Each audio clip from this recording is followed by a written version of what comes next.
Good morning, ladies and gentlemen. Looking directly into the sun from my home base in Capitan, New Mexico on a Monday morning. Monday. God bless that day, or what a great day, or something. But yeah, what have I got to talk about this morning? Not a hell of a lot. So, you know, if there's something exciting you're expecting, then you might want to go somewhere else because I really don't have a whole lot to say. Other than, here's where I hook you right here. Other than, as you know, I have been living in a Class C motorhome for about a year and a half now. It's a Thor 4 Winds 22E, year model 2021. It's about 24 feet long, bumper to bumper. No slide outs, no electric steps, and a lot of other things I don't have, which I did not want anyway. I did not want an outside TV, but there's a package that you have to get some other things that you do need, and it includes the TV, the outside TV. But having said that, the outside TV is now inside of my home base in Texas at Fort Clark Springs. So that's the TV there. So how is it, Rusty? How do you like living in a small space like the Class C motorhome? Well, I'll tell you. I was living in a casita 17-foot travel trailer prior to buying the Class C motorhome. The casita had 80 square feet of living space approximately. 17 feet from bumper to bumper.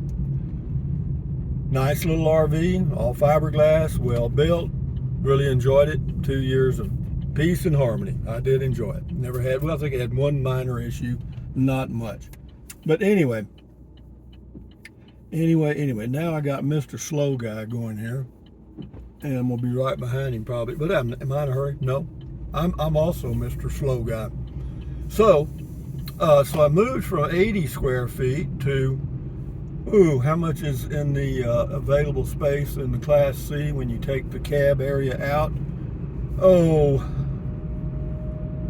I probably got 120 square feet, 150 square feet, almost double what I had in the casita. So you see, I moved way up as far as space is concerned. Now, as far as other things that I like, the ceiling height in the Class C is 7 feet. The ceiling height in the casita was 6 feet 1.5 inches, which is exactly how tall I am. So my head was almost, or just sometimes, touching the ceiling. The bath in the casita is really small. It's kind of a wet bath. No, it's not kind of a wet bath. It is a wet bath.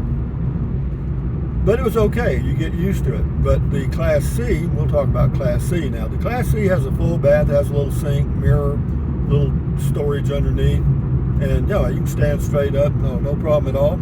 It's just like a home. And the only thing that kept me from buying a Class C motorhome much earlier was the price. I just couldn't bear the thought of spending at that. When I first looked at Class C's at Motorhome Specialist in Alvarado, Texas, near Dallas, they were selling that unit or similar was selling for $49,500, and I thought that was outrageous. So, me being Mr. Smart Guy, waited 2 years later or 2.5 years later and bought a Class C motorhome from the same location for $65,000. $16,000 more. One of my better choices. However, I feel like it's probably still worth that or slightly more today, and I may sell it in the near future. I don't know. I don't know. It's hard to say, man. That is a hard one. But anyway, living in the Class C is a pleasure, actually. Why?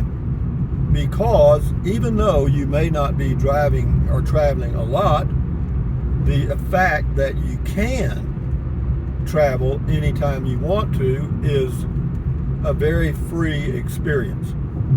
And so I like that. That's the way I'm living now. I don't really have any plans to do any traveling. And it's not because of gas prices so much, although that is a factor. Just that all the places I've looked at to go are quite crowded. But living in the Class C, it's got a nice, comfortable bed. I bought a bed for the RV about 2 months after I purchased it new. I picked it up new in El Dorado, Texas on December the 9th, 2020. So, the mattresses that normally come with RVs are crap. I mean, they're not very good. This one, the one I got with mine, was about 4 inches thick, and it was not very comfortable, so I replaced it with an inner spring mattress, part memory foam, that's 10 inches tall, I think, and it's extremely comfortable. It's it comes with a queen size bed, but I put in a full twin, or whatever you call it, a large twin bed, and that's all I need. And is it comfortable? Yes. As far as the cabinetry and the fit and finish inside the motorhome, it's better than any travel trailer I've ever had. Is it better than the Casita? No, so I have to qualify that. With the exception of the Casita, the fit and finish of the other travel trailers I've had, was mostly crap. Okay, but the cabinets, fit and finish in the Class C motorhome, the Thor 4 Winds 22E, is okay. It's okay. You know, this person in front of me is going slower than I normally go. That's weird. I think if there's a pullout up here or something, I'm going to pull over and let this guy behind me go. Well, I really don't like a guy right on my bumper. That's French for bumper. Oh, it's right here. Let's pull in here and see if I can do this. Okay, I'll let Speedy go by now. And there goes, oops, well, there was more than one. How about that? So now we'll go again. We'll let them get up behind that lady or whoever's going slow. But anyway, what else about the Class C living? The layout is great. I love the layout. For me, one person, I don't have a dog or a chicken or a pet snake, none of the stuff. And yeah, the dining table that makes into a bed there, but I've never used it as a bed. It's just been a dining table. Got a big window there, which is great. Also, when you're camping in some places, if there's not lights around and there's not people going to come shine their car lights right in the front window, then you can leave that uncovered, and it's just like having a bay window in a home. It's a beautiful view. That's a huge front window in the Class C motorhome. As far as storage, is more than I need. Now, of course, you're talking to somebody that doesn't have a lot of, well, you know, I think I have a lot of stuff. I mean, my closet where I hang my clothes is full. I mean, I got a lot of stuff in there I could get rid of, and I may. As far as the outside storage, there's one big compartment on the right side at the back. I mean, it's huge. You can put a lot of stuff in there. But I don't have much stuff in there. I got, some tools and stuff. And how does that compare to a travel trailer? About the same, but much more convenient because it's got a much larger door. It opens all the way up, and it's got lights on the inside that come on when you open the door for your outside storage, which, does that help? Yeah, it does. It does. I wish the hinge that held it open would have been designed a little better, because it's just a little old half-inch hitch that holds that big door open. It's just got one, and any wind and that thing will close right on your head. So what else? As far as driving the motorhome, not a problem at all. Now, when I first got it, I was a little goosey, you know what I mean, a little giddy, a little nervous, because it's the smallest Class C you can get, or pretty close, and but it's still, it's a box, big box, 24 feet long, and an average van is about, I don't know, 22 feet, whatever.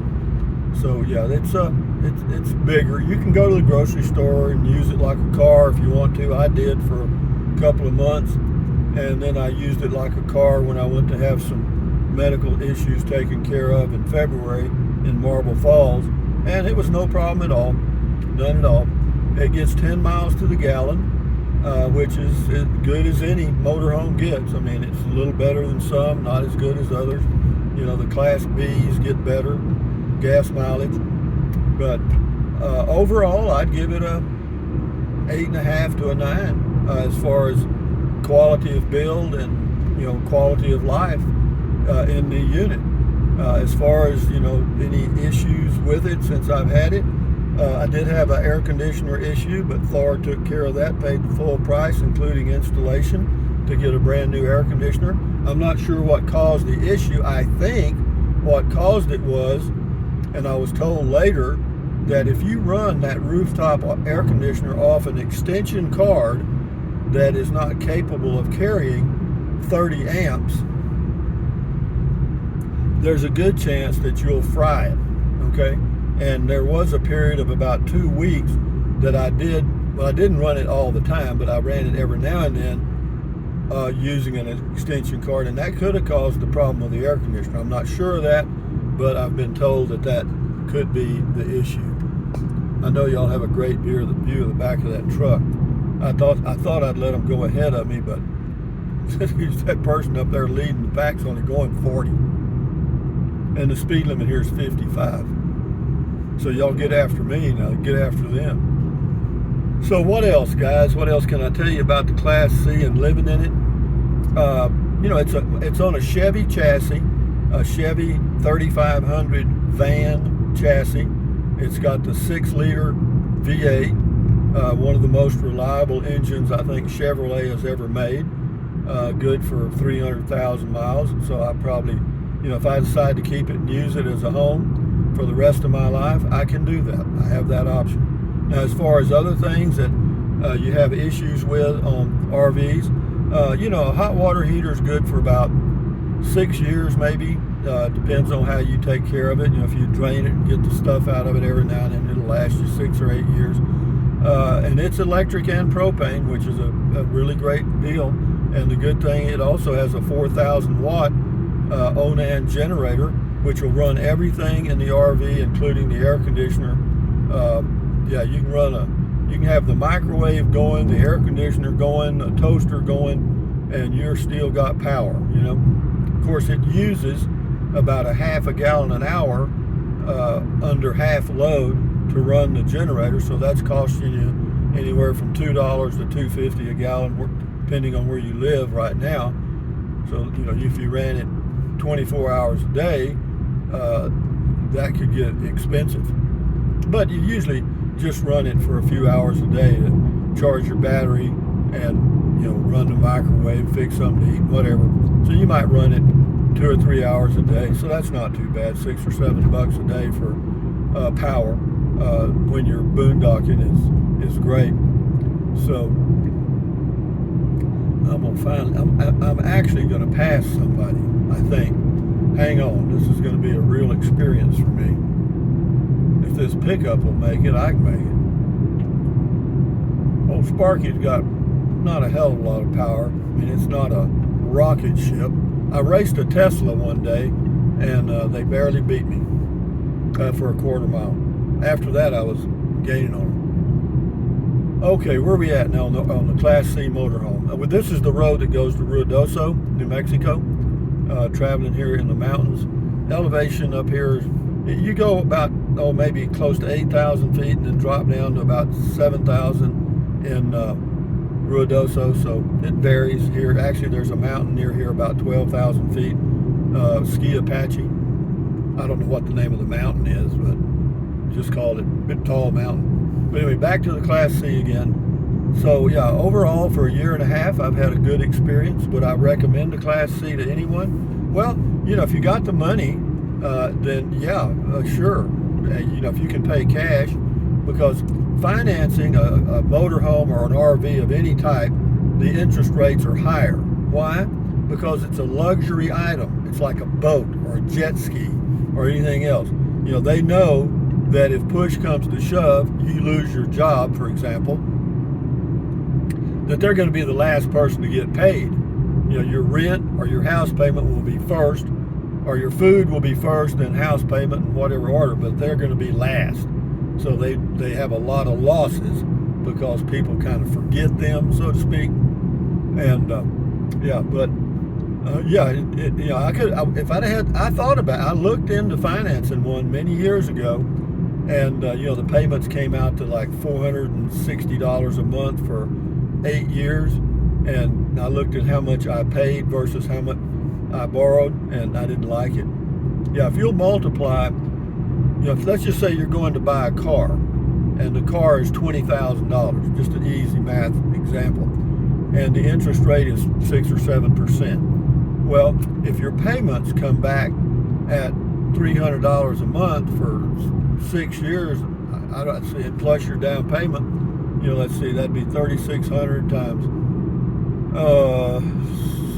18, be 21,600 dollars you paid back, but actually it'd probably be more. I just picked a hypothetical payment number, but and on a home loan, you'd freak out if you saw what you pay back in 20 or 30 years as opposed to what you borrowed. Yeah, you multiply your payments times the number of months that you're going to be paying, and then compare that to the amount you financed. Yeah, you're going to go into shock and awe. What's that got to do with living in a Class C motorhome? Nothing. Not a thing. Not a thing, except if you want to borrow money on one. But I'm out for a drive here today. We're coming into Ruidoso. We're going to drive through downtown on July the 4th. I got me some dark chocolate almonds and some green tea, and life is okay. And I'm going too damn fast. It says 45 and I'm going 50. Y'all did notice that I passed a car, didn't you? I know that's scary, but I did it all by myself. Now I'm going to have me some dark chocolate almonds, and y'all can view the scenery for a few minutes. There goes a Sonic. Huh, that's a Sonic. Looks just like my car. Huh. I mean, it's an older model, but interesting. Didn't know they made that. Gasoline in Carrizozo, New Mexico was $4.55 yesterday. Yeah, yesterday I was over there. Let's see what it is here. That's $3.99 in some places. It's $4.74 here. That's the cheapest place right there too. Chisholm's.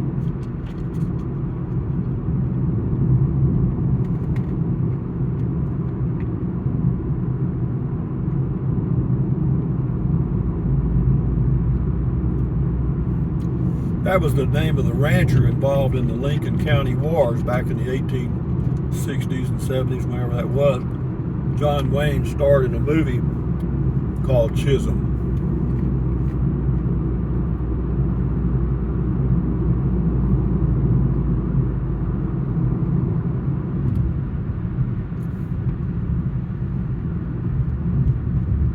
If you turn right here at this intersection, you go 12 miles to Ski Apache, but it is 12 miles of hell for me because you go up a mountain road with no guardrail most of the way. It's a 2-lane road, pretty well maintained. I did it one time. I won't do it again. I don't like driving like mountains like that.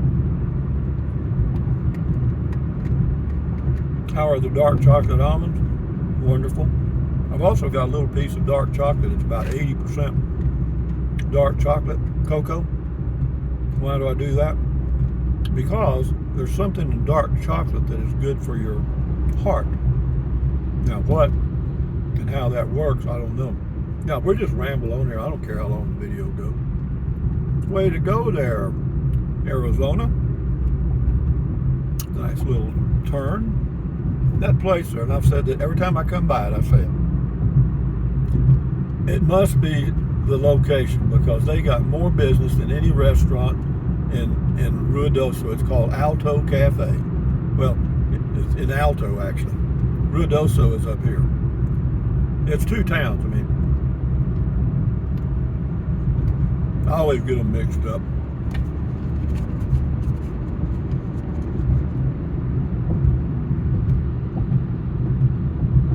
Beautiful day. Temperature right now shows to be 73. It's about 10 o'clock in the morning. And I'm averaging 46.9 miles per gallon. Not bad. 2022 Chevy Spark automatic.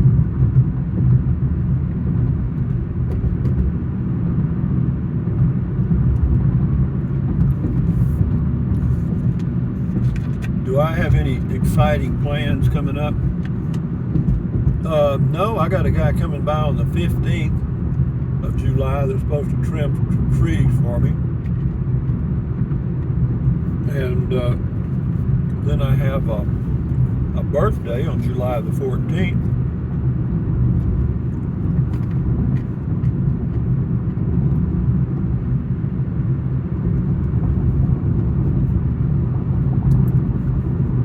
There's a Tesla. Don't see a lot of them. But they say, whoever they are, that in about 5 or 6 more years, you're going to see a lot more electrical vehicles on the road, new ones, than new gasoline cars. The auto manufacturers are moving to electric just as fast as they can. You know, and it's something I think about. If it hadn't been for this young billionaire, Elon Musk, starting a car company,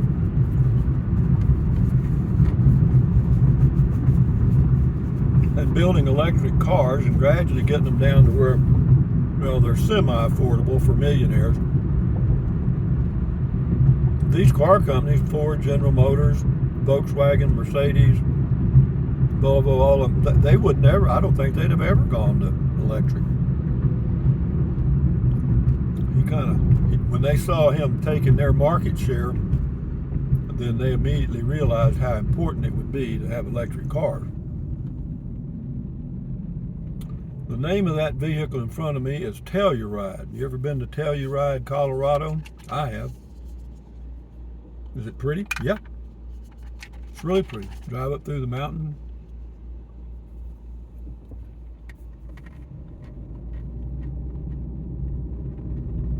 Who makes that? Is that a Ford?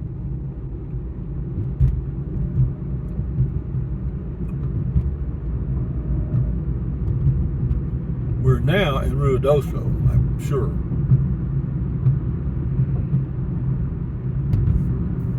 Have a drink of my tea here.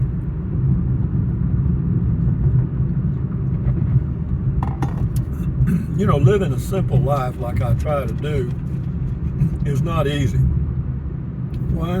Because I'm always trying to complicate it by doing it something really dumb, you know? Jeez. I'm always speculating or looking at property, man. Why? I don't have a damn clue, man. I mean, I got a great hand to play. All I got to do is play it. Got a place in Texas for the winter. Got a place here for 6 or 7 months a year, whatever, 8 months. Man, I'm telling you. Y'all like to hear me cracking down on these almonds?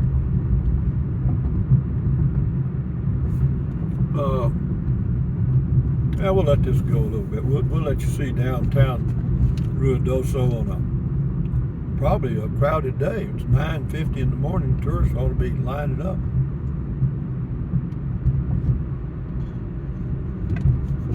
All the restaurants are full.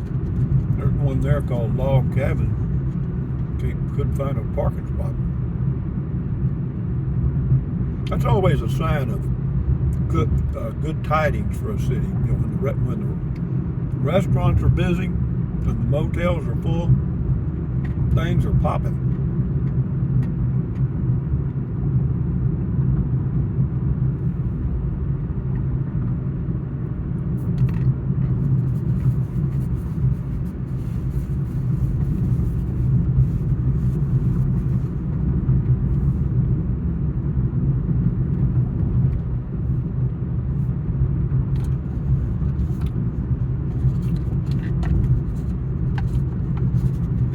any place, it's got to be somewhere this ain't bad. Compared to Texas right now, probably 20 degrees cooler, or 15 anyway.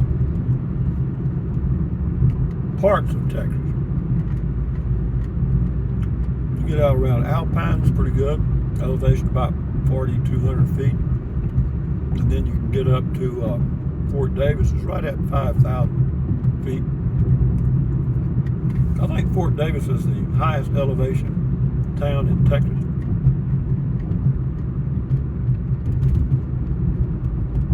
Pretty little town, population about, not much, 1,000. Ain't much going on in Fort Davis.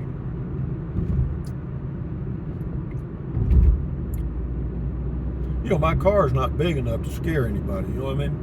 So they'll pull out in front of me.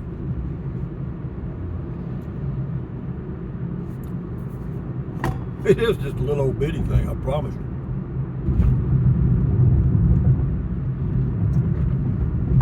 But you know, it's like an RV. You look at a travel trailer from the outside and you say, God, I couldn't live in that. You open the door and go in, and all of a sudden it's like it grew, you know? A lot of room in there. Like my Class C. Old Classita. Classita, Sparky, and me. What a group.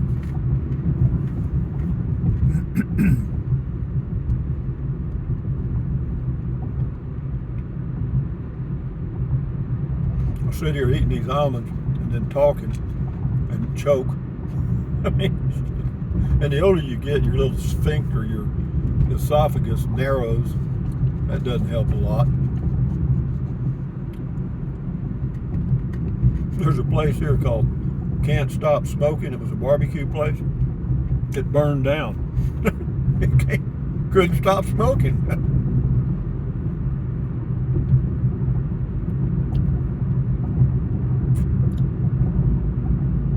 And here is the Midtown Mountain Campground RV Park. I'm sure they're slammed. And it ain't cheap. $800 a month. But that includes everything, I think. Well, yeah. How much is it? Well, it's $5,000 a month, but that includes electric. Oh, well, shit, God almighty. Gotta do that. Okay, here we are, ladies and gentlemen. This is the main drag. This is Sutterth. If you got a lift, you got to be careful saying Sutterth. That street we were on is called Meacham, which is also Highway 48.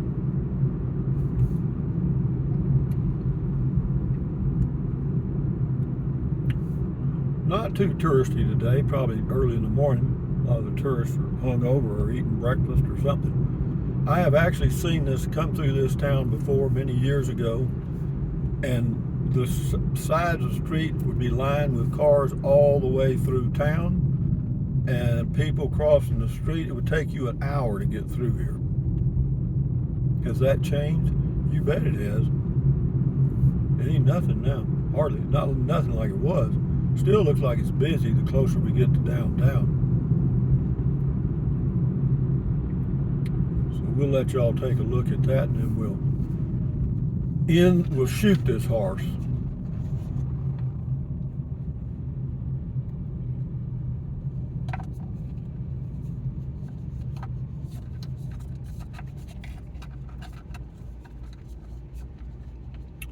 They sell cannabis here now, legal.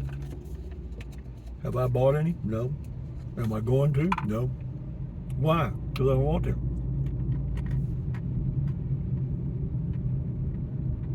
If I say, well, I don't smoke, and they say, well, you can buy other forms, you can buy pills. I know, I could drink gasoline if I wanted to. Anyway, guys, I'll shoot this horse. This is Rusty 78609, alive and in color, from Ruidoso, New Mexico, on a beautiful morning. So, thumbs up, guys. Carpe diem. Carpe diem means seize the day in Latin. Carpe diem, adios, bye-bye. Buy anything you want anytime. But if you think about it, use the link to Amazon products in the description of all my videos. Why? because it doesn't cost you one penny. And if you're going to buy something from Amazon anyway, why not? So anyway, guys, enjoy your day. Stand guard at the door of your mind. Keep your health. Bye.